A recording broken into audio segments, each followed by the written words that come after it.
According to Genesis 6 and Enoch 6, demons are basically the disembodied spirits of the Nephilim, which the Nephilim were the descendants of the fallen angels who came down and married human women, and their descendants spread across the world. The book of Enoch talks about the angels that came down and left their habitation from heaven and took wives for themselves.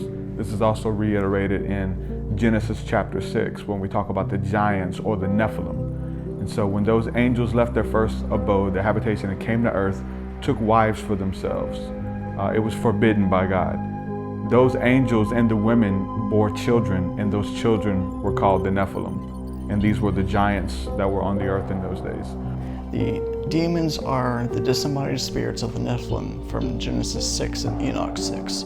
What many people don't realize is that whenever God told the Israelites to go into the Promised Land and kill all the cities of the nations, those were the descendants of the Nephilim.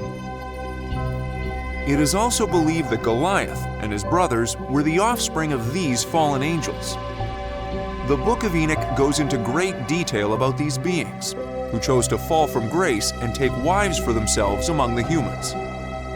It is said that these giants were wicked and ate humans as a delicacy. When those children died, their spirit couldn't ascend into heaven.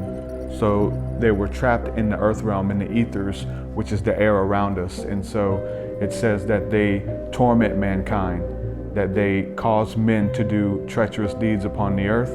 And essentially they have to have a host.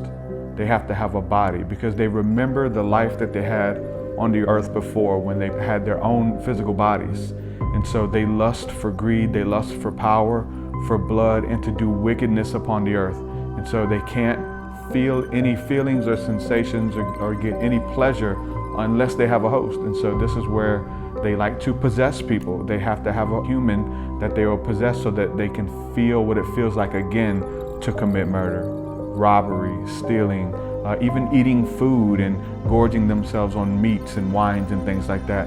The evil spirit cannot taste the delicacies from the earth unless they have a host. Many of the women who bore these children died while in labor. These beings caused wickedness upon the face of the earth. Enoch also describes a final war between the Nephilim.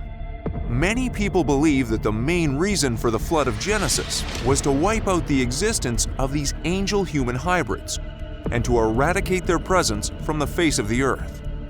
In Greek tradition, the Nephilim are personified as the gods and titans. And so the scripture says that they are here for a time until the great judgment.